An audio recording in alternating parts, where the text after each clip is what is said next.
Você acordou hoje e percebeu que já são 73 dias desde o início deste novo capítulo da guerra? Pois bem, Vladimir Putin resolveu aparecer no meio da madrugada com um discurso que jogou por terra qualquer esperança de trégua proposta pela Europa, Estados Unidos e Ucrânia. Em vez disso, ele insistiu em negociações diretas com Kiev, marcando o início das conversas para o dia 15 de maio. Mas não se engane, essa manobra não passa de uma tentativa descarada de ganhar tempo e os europeus, pelo menos, não caíram nessa armadilha. Emmanuel Macron já reagiu às declarações do líder russo, enquanto nos Estados Unidos a situação ainda é um mistério. Afinal, o discurso de Putin parecia ter sido feito sob medida para Donald Trump, que não perdeu tempo e publicou uma mensagem otimista, dizendo que esta será uma semana grandiosa e que os Estados Unidos vão mediar conversas entre Rússia e Ucrânia. Por trás das cortinas, porém, as coisas não são tão simples. Segundo fontes próximas, Trump teria confessado a seus apoiadores que encerrar essa guerra é muito mais complicado do que imaginava. E não para por aí, relatos indicam que ele está surpreso e até irritado com a postura de Putin, que ao que tudo indica, não tem a menor intenção de pôr fim ao conflito. Resta saber se essa frustração vai se traduzir em ações concretas. Enquanto isso, o Papa Francisco condenou com firmeza a agressão russa, chamando-a de guerra de conquista, e alertando para o impacto devastador que ela tem sobre milhões de pessoas. Pelo menos é um avanço em relação ao seu antecessor, que muitas vezes adotou uma posição ambígua sobre o assunto. Do lado russo, as críticas não param. Analistas militares alertam que se Moscou não mudar sua estratégia, a derrota será inevitável. A Ucrânia, por sua vez, está focada em produzir drones em massa e treinar novos combatentes, enquanto a Rússia sofre com a escassez de tropas e equipamentos. E não é só isso. Os ucranianos têm uma vantagem esmagadora no uso de drones, superando os russos em uma proporção de 5 a 7 vezes. Essa disparidade pode ser decisiva no campo de batalha. Agora, voltando ao discurso de Putin, ele rejeitou mais uma vez a proposta de cessar-fogo de 30 dias, apresentada pelos aliados da Ucrânia, e insistiu em retomar as negociações em Istambul, no mesmo formato de 2022. Mas aqui está o problema: a Ucrânia não tem interesse em negociar sob essas condições. Moscou só aceitaria a conversa se Kiev estivesse disposta a se render, algo que os ucranianos jamais aceitarão. Já vimos esse filme antes, e não há nada de novo nesse roteiro. É um jogo de soma zero, onde um lado só ganha se o outro perder tudo. Putin continua insistindo em suas exigências absurdas: controle sobre territórios ucranianos, restrições à ajuda ocidental e desmilitarização. Enquanto isso, a Ucrânia, apesar das dificuldades, mantém uma posição mais estável do que há alguns meses. A Rússia, por sua vez, não alcançou nenhum de seus objetivos iniciais, nem mesmo a tomada completa das regiões de Luz, Donetsk, Kherson ou Zaporizhzhia. 4 anos de guerra, e o saldo é apenas destruição e sofrimento. Se você chegou até aqui, sabe que acompanhar essas informações é fundamental. E se quiser ajudar a manter esse trabalho vivo, existem algumas formas simples: curtir, comentar e, claro, se inscrever no canal. Essas ações são essenciais para que mais pessoas tenham acesso a notícias independentes e confiáveis. Além disso, você pode contribuir financeiramente, seja por meio de doações ou adquirindo um serviço de VPN desenvolvido pela equipe do canal. Esse VPN não só ajuda a contornar bloqueios e restrições, mas também garante que você tenha acesso livre à informação, sem censura. Lembre-se, por trás deste canal não há oligarcas, governos ou interesses ocultos. O que nos move são vocês, os espectadores, que apoiam com suas visualizações, assinaturas e contribuições. É assim que garantimos a independência e a qualidade do conteúdo que produzimos. Então, se ainda não se inscreveu, faça isso agora. E se já faz parte da nossa comunidade, muito obrigado pelo seu apoio. Vamos seguir juntos, porque a verdade não pode ser silenciada. E a Rússia até hoje não alcançou nenhum desses objetivos. Por isso não há absolutamente nenhuma razão para que a Ucrânia capitule. Sim, a situação não é fácil. A Rússia continua a matar ucranianos todos os dias, e isso é monstruoso. Todos os responsáveis por esses crimes de guerra, desde o alto escalão do Kremlin até os soldados que executaram as ordens, devem ser julgados. Os que não participaram diretamente dos combates precisam ser reintegrados à sociedade, tratados por seus traumas e, acima de tudo, responsabilizados pela história. Mas o ponto central é outro. Neste momento, não existe nenhuma base real para negociações que façam sentido. Elas só teriam propósito se a Rússia estivesse disposta a um cessar-fogo incondicional, e adivinhem? A Ucrânia já estava pronta para isso desde o primeiro dia. Desde o início, a Ucrânia deixou claro: não queremos guerra. Não temos ambições expansionistas, não buscamos vingança, não alimentamos ódio. Queremos apenas viver, reconstruir, prosperar. Até a questão da Crimeia, que hoje está sob controle russo, sempre foi tratada como uma possibilidade de retorno pacífico, não como um pretexto para mais violência. Antes mesmo da invasão em larga escala, a Ucrânia já buscava soluções diplomáticas, mas a Rússia nunca levou essas conversas a sério. Agora, com a guerra em curso, a posição ucraniana permanece a mesma. Não queremos conquistar a Rússia, não queremos prolongar o conflito, queremos apenas que ele acabe. O problema, como sempre, está do lado russo. E é aqui que a pressão internacional se torna decisiva. Vimos nas últimas semanas sinais de uma possível consolidação entre Europa e Estados Unidos, com ameaças de sanções mais duras e um discurso mais firme contra Moscou. Mas há um porém: a administração Trump, apesar de suas palavras duras, ainda não demonstrou disposição para passar das ameaças à ação. Sua estratégia parece baseada em intimidar a Rússia com retórica vazia e elogios calculados, na esperança de que Putin ceda. Spoiler: não está funcionando. Fontes próximas ao ex-presidente revelaram que Trump admitiu, em conversas privadas com doadores na Flórida, que encerrar o conflito está sendo muito mais difícil do que imaginava.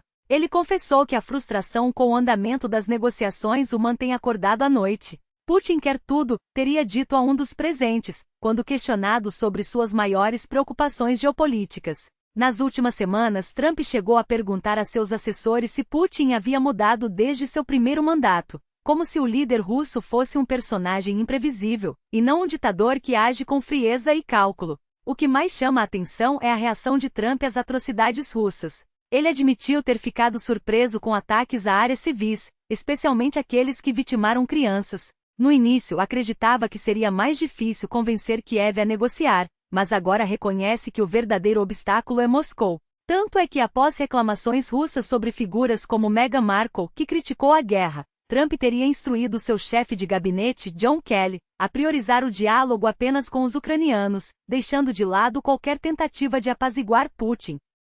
Analistas americanos suspeitam que Trump esteja buscando uma saída rápida, sentar as duas partes à mesa e, independentemente do resultado, declarar vitória. Há um lado positivo nisso: ele parece estar percebendo que o problema é Putin, não a Ucrânia. O lado negativo: Trump pode se contentar com a imitação de progresso, vendendo como avanço o que não passa de uma farsa. Afinal, para quem acompanha a guerra de perto, está claro que as propostas russas não passam de exigências de rendição disfarçadas. A questão é: Trump se importa com a realidade ou apenas com a aparência de movimento? A resposta veio em uma de suas recentes postagens nas redes sociais. Com letras garrafais ele escreveu: "Um grande dia para a Rússia e a Ucrânia. Pense nas centenas de milhares de vidas que serão salvas se esse banho de sangue finalmente acabar. Será um mundo novo e muito melhor. Continuarei trabalhando com ambos os países para tornar isso realidade. Em vez de destruição, vamos focar na reconstrução e no comércio." E em seguida, a palavra semana em caixa alta, como se anunciasse algo iminente. Como interpretar isso? Seria uma reação ao plano de paz de Putin? Um insight espontâneo? Ou apenas mais uma jogada de marketing político? O mais preocupante é que muitos veículos de imprensa já estão tratando a mensagem como uma resposta direta a Moscou, mesmo que Trump não tenha mencionado Putin em nenhum momento. Eles não estão apenas especulando, estão manipulando a narrativa, como se o ex-presidente tivesse endossado, de fato, as condições russas. E aqui está o ponto crucial: ninguém é contra a paz. Todos queremos que os bombardeios parem, que as crianças deixem de morrer, que as cidades sejam reconstruídas. Mas a pergunta que não quer calar é: a que custo? Se Trump está sugerindo que a Ucrânia aceite as exigências de Putin, seja a anexação de territórios, seja a desmilitarização forçada, então estamos falando de capitulação, não de negociação. Se por outro lado ele tem em mente um plano concreto que ainda não foi revelado, é nosso dever exigir transparência. Porque até agora, o que vimos foram apenas palavras vazias. Vale lembrar que a Ucrânia já propôs cessar fogos múltiplas vezes, inclusive com base nos acordos de Minsk, que, aliás, a Rússia violou repetidamente. Mas Putin nunca esteve interessado em paz. Seu objetivo sempre foi a subjugação, não o diálogo. E se Trump acredita que pode convencer, o Kremlin com promessas ou ameaças vagas, está subestimando a natureza do regime que enfrenta. O que nos resta, então? Vigilância. pressão. E a certeza de que enquanto a Rússia não for contida, a guerra não acabará. Não por falta de vontade ucraniana, não por falta de propostas ocidentais, mas porque um ditador só para quando é forçado a parar. E essa força só virá de uma coalizão internacional unida, disposta a ir além das palavras. Porque no fim das contas, a paz não se constrói com discursos bonitos. Ela se impõe com determinação. E é isso que precisamos exigir de quem tem o poder de mudar o curso dessa guerra. E não há ilusões possíveis. Vladimir Putin não busca diálogo, não negocia em boa fé, não aceita nada além da rendição forçada. O que ele entende é força. O que ele respeita é poder. E enquanto o Ocidente hesitar entre sanções que sangram devagar e armas que chegam a conta-gotas, o Kremlin continuará avançando, testando limites, explorando cada brecha na determinação alheia. A guerra não terminará com apelos à razão, porque Putin não age por lógica, age por instinto de sobrevivência. E esse instinto só será domado quando a Ucrânia tiver os meios para quebrá-lo no campo de batalha.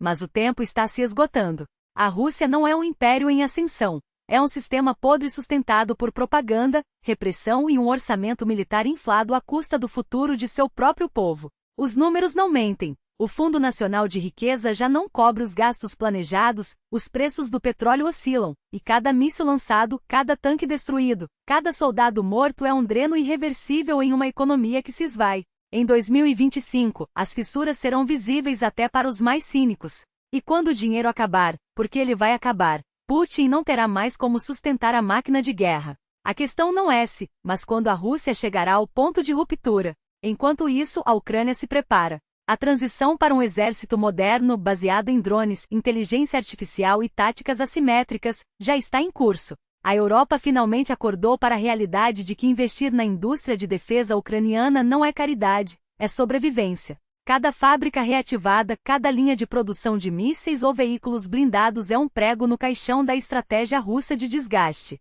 Mas essa transformação leva tempo. E tempo é exatamente o que Putin está tentando comprar. As recentes movimentações diplomáticas são sintomáticas. Macron, em um raro momento de clareza, rejeitou a ideia de negociações prematuras, chamando-as pelo que são, uma armadilha. Putin não quer paz, quer uma pausa para rearmar, reorganizar e atacar novamente. E enquanto o Ocidente debate se deve ou não enviar mais armas, o Kremlin age nas sombras. A revelação sobre a tradutora russa infiltrada nas negociações entre Estados Unidos e Rússia não é um detalhe menor. É a prova de que Putin joga sujo até no tabuleiro diplomático. Uma espiã disfarçada de funcionária de embaixada circulando entre altos escalões, captando informações sensíveis. Se isso não for um sinal de desespero, é pelo menos um aviso. A Rússia não respeita regras, nem mesmo as mais básicas. Mas há sinais de que a maré pode estar virando. A aprovação dos Estados Unidos para a transferência de mísseis de longo alcance da Alemanha para a Ucrânia é um passo na direção certa. Não é suficiente, nunca será, enquanto a hesitação persistir, mas é um reconhecimento de que a guerra não pode ser vencida com meias medidas. Cada sistema de armas enviado é uma mensagem. O Ocidente está disposto a ir além das palavras. Resta saber se será tempo. A verdade é que não há atalhos para a vitória. Não há soluções mágicas, nem acordos que Putin honrará. Há apenas uma escolha, ou o Ocidente se une em uma estratégia clara fornecendo as armas necessárias, apertando o cerco econômico, expondo as fraudes do regime, ou assistirá a Ucrânia ser sufocada aos poucos.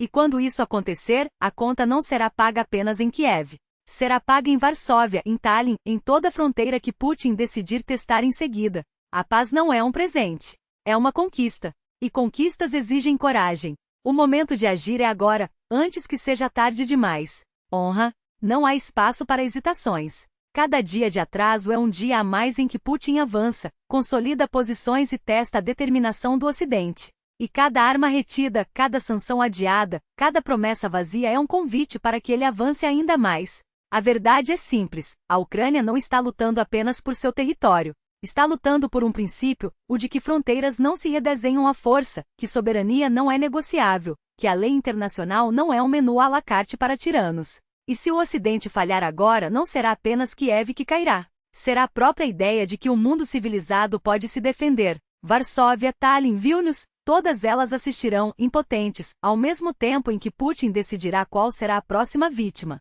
E não se enganem, ele já tem uma lista. As notícias recentes sobre o aumento do apoio militar, dos mísseis de longo alcance aos sistemas de defesa aérea, são um sinal de que, finalmente, alguns líderes estão acordando. Mas é preciso mais. Muito mais.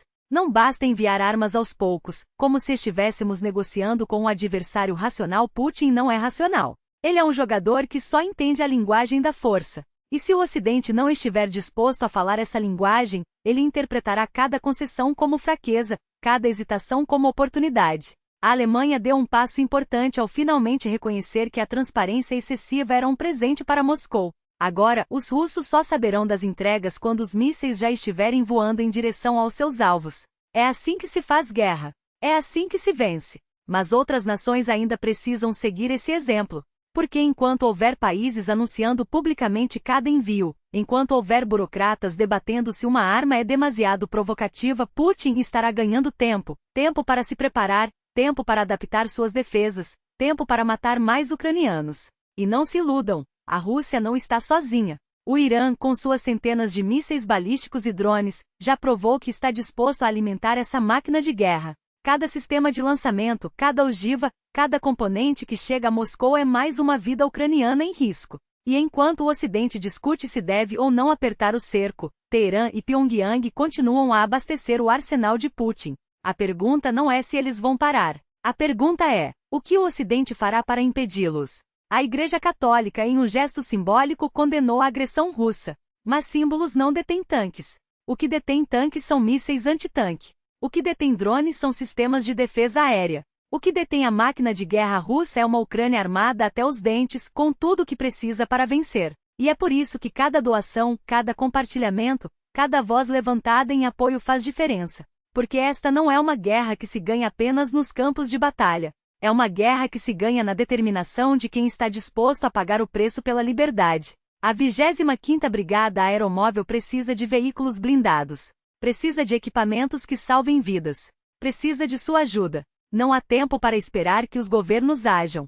Não há tempo para confiar que outros farão o que é necessário. O momento é agora. Cada minuto conta. Cada real, cada dólar, cada euro enviado é um passo a mais em direção à vitória. E cada passo dado hoje é um passo a menos que os soldados ucranianos terão que dar amanhã, com sangue. A vitória não é inevitável. Ela é construída. E ela começa com a decisão de não virar as costas, de não aceitar que a tirania prevaleça, de não permitir que o medo dite as regras. A Ucrânia está lutando por todos nós. A pergunta é: o que você está disposto a fazer por ela? Eles falam em estratégias, em metas militares, em linhas de frente, mas o que realmente está em jogo aqui não são mapas ou coordenadas. É a liberdade. É a escolha entre um mundo onde as fronteiras são traçadas pelo medo ou pela força, e outro onde elas são respeitadas porque representam a vontade de um povo. A Rússia não quer apenas território. Ela quer apagar a Ucrânia do mapa, da história, da memória. Quer transformar cidades em cinzas, culturas em escombros, vidas em estatísticas. E o que você fará quando perceber que o próximo alvo pode ser a sua própria porta?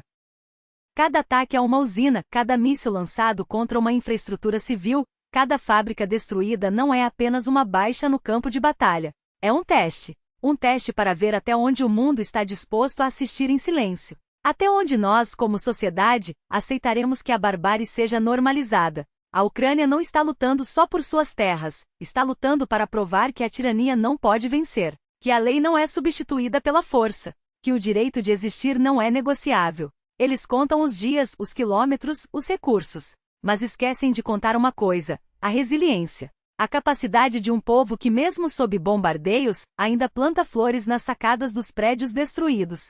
Que, mesmo com a escuridão tomando conta, acende velas nas janelas como faróis de esperança. Que, mesmo quando o mundo parece ter virado as costas, continua de pé. Essa é a verdadeira força que eles não conseguem medir. E é essa força que precisa do nosso apoio, não amanhã, não quando for conveniente, mas agora. A propaganda russa não se contenta em mentir. Ela distorce, confunde e manipula. Cada manchete sensacionalista, cada notícia inflada, cada previsão catastrófica é uma arma apontada contra a moral ucraniana. E nós, do outro lado, temos uma escolha: ser espectadores ou combatentes nessa guerra de narrativas. Não se trata de ignorar os fatos, mas de não deixar que o medo fale mais alto que a verdade. De não permitir que a desinformação transforme uma resistência heróica em uma causa perdida. Cada doação, cada compartilhamento de informações verificadas, cada palavra de apoio é um golpe contra essa máquina de ilusões. Porque a vitória não se mede apenas em território reconquistado, mas em quantas pessoas ainda acreditam que ela é possível, em quantos ainda se recusam a normalizar o inaceitável, em quantos entendem que quando um povo luta por sua existência, não há neutralidade que não seja cumplicidade. A Ucrânia não pede que lutemos suas batalhas. Ela pede que não a deixemos lutar sozinha, que não viremos o rosto quando a escuridão avançar, que não aceitemos que o preço da paz seja a rendição. Porque no fim das contas a pergunta não é se a Ucrânia vai resistir, é se nós teremos coragem de resistir junto com ela. A verdade é que a propaganda não se combate apenas com palavras, mas com a exposição implacável de seus mecanismos, com a identificação de seus artífices, com a recusa em normalizar o que no fundo não passa de uma máquina de mentiras bem lubrificada. Porque hoje, mais do que nunca, a desinformação russa não se contenta em distorcer narrativas, ela age. Age com sequestros, com violência, com a brutalidade de quem não tem mais argumentos, apenas armas e medo para disseminar. E o mais perverso é que essa máquina não precisa de orçamentos bilionários para funcionar. Ela se alimenta de mercenários da informação, de especialistas comprados, de falsos correspondentes espalhados pelo mundo, desde repórteres fantasmas na América Latina até supostos opositores, que na verdade, repetem como papagaios os interesses do Kremlin. O que antes era uma guerra de versões se tornou uma guerra de algoritmos e cliques, onde até mesmo veículos que deveriam defender a Ucrânia acabam, por negligência ou busca por audiência, reproduzindo o pânico fabricado pelo inimigo. Quantas vezes já vimos manchetes sensacionalistas sobre avanços russos que não passavam de ilusões midiáticas?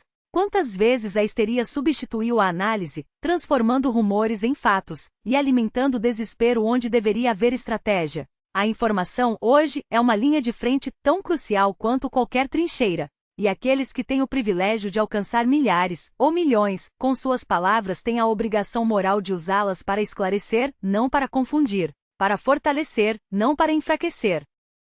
Enquanto isso, no campo de batalha real, a realidade se impõe com uma clareza brutal. Em direções como a de Constantinivka, a pressão russa se intensifica, explorando cada brecha, cada momento de desatenção. O inimigo não avança por genialidade tática, mas pela insistência cega, pela disposição de sacrificar vidas e equipamentos em ataques que muitas vezes não passam de distrações para desgastar as defesas ucranianas. E mesmo assim a Ucrânia resiste. Resiste e contra-ataca como mostram as imagens do 25º Batalhão de Assalto, que destruiu uma base logística russa avaliada em milhões de dólares, não com tanques de última geração, mas com drones, precisão e astúcia de quem sabe que cada recurso conta. Porque essa é a grande virada desta guerra, a Ucrânia transformou a tecnologia acessível em sua maior arma. Drones produzidos em solo ucraniano, financiados por doações e pela determinação de um povo que se recusa a depender de outros para defender sua própria existência. E o que os números não mentem, em alguns trechos da frente a superioridade ucraniana em veículos aéreos não tripulados chega a ser de 5, 7 vezes maior que a russa. 5, 7 vezes mais olhos no céu. Mais capacidade de vigilância, mais ataques cirúrgicos, mais oportunidades de cortar linhas de suprimento e desestabilizar o inimigo. Isso não é sorte. É estratégia. É a prova de que quando um país decide lutar por sua sobrevivência, ele encontra formas de superar até mesmo as maiores desvantagens. E é também um aviso. A Rússia, com sua arrogância e sua recusa em aprender com os erros, está condenada a repetir os mesmos fracassos. Seus generais ainda acreditam em ofensivas massivas, em ondas humanas, em táticas que pertencem mais ao século passado do que a uma guerra moderna. Enquanto isso, a Ucrânia aprimora sua capacidade de atingir alvos com precisão, de economizar munição, de fazer cada drone, cada projétil, cada soldado contar. A pergunta que fica é simples: até quando o mundo assistirá a essa desigualdade de esforços sem agir? Até quando aceitaremos que a Ucrânia tenha que lutar com engenhosidade o que outros países poderiam apoiar com recursos? A vitória não é uma questão de se mas de quando, e cada dia de hesitação, cada recuo diante da pressão propagandística, cada momento em que viramos as costas para a verdade, apenas prolonga o sofrimento. A Ucrânia já provou que pode vencer. Agora cabe a nós decidir se teremos a coragem de ajudá-la a fazê-lo. E a diferença entre os dois lados nunca foi tão clara. Enquanto um lado joga com vidas humanas como se fossem peças descartáveis, o outro transforma cada recurso, cada inovação, em uma arma de resistência. A Ucrânia não luta apenas com coragem, ela luta com inteligência, adaptando-se e evoluindo, transformando drones em olhos no céu e em mensageiros da liberdade. Cada drone construído, cada tecnologia desenvolvida, é um passo a mais rumo à vitória. E não se enganem, essa não é uma guerra de números, mas de determinação. De um lado, a brutalidade sem limites, do outro, a engenhosidade que nasce da necessidade de sobreviver. Mas essa engenhosidade precisa de combustível. Não basta admirar a resiliência ucraniana, é preciso sustentá-la. Cada atraso, cada hesitação em fornecer o apoio necessário, é um convite para que o agressor acredite que pode vencer pelo cansaço. E não pode. A Ucrânia já provou que não se dobra, mas também não pode vencer sozinha. O momento de agir é agora, antes que a exaustão se torne uma arma nas mãos do inimigo. E não se iludam com falsas dicotomias. Soldados ucranianos não são guerreiros por escolha, mas por dever. São pais, filhos e irmãos que pegaram em armas para defender suas casas, suas famílias, seu futuro. Cada vida perdida, seja no fronte ou nas cidades bombardeadas, é uma tragédia que clama por justiça. E a justiça não virá por acaso. Virá quando o mundo entender que a paz não é um presente, mas uma conquista. O caminho para essa conquista é claro. A Rússia só recuará quando perceber que não há mais espaço para avançar, que cada passo adiante é um passo rumo ao abismo. E essa percepção só virá com pressão, pressão econômica, militar, diplomática. Pressão que force o regime a entender que a guerra não é uma opção, mas uma sentença. Mas essa pressão precisa ser constante, implacável, sem brechas para ilusões. Enquanto isso, a Ucrânia segue inovando. Drones que antes eram projetos agora são realidade, e cada um deles é uma ferramenta a mais na luta pela liberdade. Mas eles não surgem do nada. Precisam de recursos, de apoio, de pessoas que acreditem que a tecnologia pode ser tão poderosa quanto a força bruta. E é aqui que cada um de nós entra. Não como espectadores, mas como parte dessa resistência. O futuro não será escrito por quem tem mais tanques, mas por quem tem mais determinação. E a determinação ucraniana já está provada. O que falta é o mundo corresponder a ela. A vitória não é uma questão de se, mas de quando, e esse quando depende de nós. Depende de cada decisão, de cada ato de solidariedade, de cada voz que se levanta contra a opressão. A hora de agir é agora. Porque a paz não é um sonho distante, é uma possibilidade real, desde que tenhamos a coragem de lutar por ela.